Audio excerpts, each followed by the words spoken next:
1:47 in the morning. A small device the size of a matchbox, buried inside an 84-year-old woman's chest, stops transmitting. Not because her heart stopped. Because she was gone. And in the 41 minutes before that signal cut out, that device recorded something no camera, no witness, no phone call ever could. A complete physiological account of what was done to Nancy Guthrie. The FBI has had that data for over 3 months. And what it shows is the kind of evidence that changes everything about this case. Nancy Guthrie is not a public figure. She never wanted to be. She is the mother of Savannah Guthrie, NBC Today anchor, and of Annie Guthrie, who lives in Tucson. Nancy spent her life quietly. She raised her children largely on her own. She gardened. She attended church. She sat on her porch in the Catalina Foothills neighborhood of Tucson, Arizona and watched the desert evenings pass. On January 31, 2026, she had dinner with Annie and Annie's husband Tommaso drove her home. She went inside. And sometime after 1:47 in the morning, she vanished. She has been missing for over 90 days. But the device in her chest was recording the whole time. Most people think pacemakers keep hearts beating. They do. But that is only part of what modern implanted cardiac devices actually are. The other part is what matters here. These devices are continuous data recorders. Every heartbeat logged with a timestamp. Every spike in heart rate logged. Every arrhythmia logged. Every significant physiological shift the body goes through, logged. Nancy's pacemaker also contained an accelerometer, a sensor that measures physical movement and can distinguish between a person walking voluntarily and a person being moved by someone else. And it was wirelessly synced to a home monitoring base unit in her bedroom, transmitting her cardiac data in real time to the manufacturer's secure cloud platform. The FBI subpoenaed that cloud data in the first week of February. What their forensic cardiac specialists found inside it is the story. Here is the sequence exactly as the evidence file produces it. At 1:46 and 58 seconds, the front door sensor detects motion. At 1:47 and 2 seconds, the doorbell camera activates.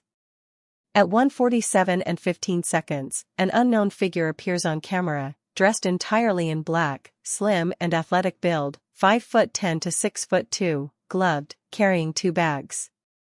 At 1:47 and 18 seconds, Nancy's pacemaker logs an acute cardiac event. Her heart rate spikes sharply and suddenly. At 1:47 and 20 seconds, audio analysis tools flag an unusual sound event from inside the residence. At 1:47 and 50 seconds, the figure leaves the camera frame and the camera goes dark. At 2:28 in the morning, the wireless sync between Nancy's pacemaker and her home monitoring unit stops. That is 41 minutes. 41 minutes of complete external darkness. No camera. No phone signal. No GPS. But the pacemaker recorded every second of it. The cardiac spike at 1:47 tells investigators something that cannot be disputed. Nancy was not asleep. A person pulled from deep sleep does not produce this type of acute physiological response at the precise moment a masked figure appears outside their door. The spike was sudden. It was sharp. And it happened at the exact second the camera caught that figure outside. Nancy's heart confirmed what the camera captured. She was awake. She was conscious. And she knew something was wrong. That spike did not go back down. In a normal startle response, the heart rate returns to baseline within a few minutes. That is not what the data shows here. Nancy's heart rate stayed elevated. The rhythm shows the kind of irregularities forensic cardiologists associate with prolonged acute fear, not a clinical emergency, but sustained terror. Whatever she encountered at 1:47 did not leave. It stayed. And Nancy's body remained in a state of extreme physiological distress for an extended period inside her own home. Approximately 15 to 20 minutes into that window, the data shifts again. This is the finding investigators have been most careful about discussing publicly. The accelerometer data transitions. The movement pattern changes from the kind of self-directed, rhythmic motion associated with someone walking on their own to a different pattern entirely. Passive. The movement is not self-generated. The body is being transported. The duration and rhythm of that movement pattern is consistent with being placed in a vehicle and driven away. Then comes the final phase. In the last 10 to 15 minutes before the sync cuts at 2:28, the cardiac data shows something the FBI's forensic team has described as the most clinically significant finding in the entire analysis. Heart rate variability, the natural beat-to-beat fluctuation that a conscious, aware person's heart produces, begins to decrease significantly.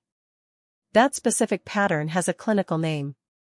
It is the cardiac signature of pharmacological sedation. A drug-induced alteration of consciousness. Someone gave Nancy Guthrie a sedative in those final minutes. Possibly injected. Possibly inhaled. But administered deliberately to an 84-year-old woman before her pacemaker lost contact with the world. You do not accidentally possess medical-grade sedating compounds. You plan for them. You acquire them. You bring them with intent.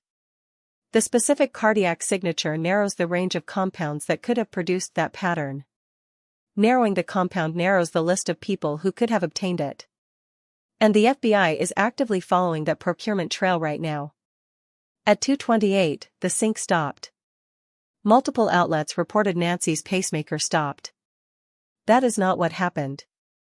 The wireless connection between the device and the base unit broke, most likely because she had been driven far enough from home that the monitoring unit could no longer reach the signal. The pacemaker itself did not stop. The data at 2:28 shows a sedated but functioning heart. Not cardiac arrest. Not death. Nancy Guthrie was alive at 2:28 in the morning. The 3 expert profiles who appeared on the CW special in May 2026 all said the same thing. The figure on the porch, the one who disabled the camera and entered the home, was not running this operation. Someone planned the timing. Someone knew the camera system. Someone obtained the sedatives. Someone had a vehicle ready. And that architect, the person the experts called the boss, may have already eliminated the person on the porch to prevent identification. That is not the profile of someone panicking. That is the profile of someone managing consequences. Someone who planned every contingency before the first step was ever taken. In mid-April, investigators confirmed that DNA evidence recovered from Nancy's home, a rootless hair and biological material from a bedsheet, had been sent to the FBI lab at Quantico and to Astrea Forensics, a California-based lab specializing in low copy number and touch DNA analysis. Forensic genealogist C.C. Moore, one of the most respected names in genetic genealogy, is involved in the analysis. This methodology has broken cases that sat cold for decades using nothing but degraded material. If that hair yields even a partial profile, and it connects to anyone in a public genealogy database, investigators can work backward to identify a biological relative of whoever left it in that house. The pacemaker inside Nancy's chest has been running continuously since the night she disappeared. Every day since February 1st, it has been logging, timestamping, and storing. It cannot transmit anymore. The base unit sits in an empty bedroom in Tucson waiting for a signal that has not come. But the internal memory of that device holds everything. Every stressful moment. Every calm hour. Every time her heart rate spiked with fear. Every time it settled. 90+ days of truth stored inside a device the size of a matchbox inside a woman who deserves to come home. The DNA is at Quantico. The Bluetooth detection sweeps are continuing south of Tucson. The procurement trail is active. And the clock inside Nancy's chest is still running.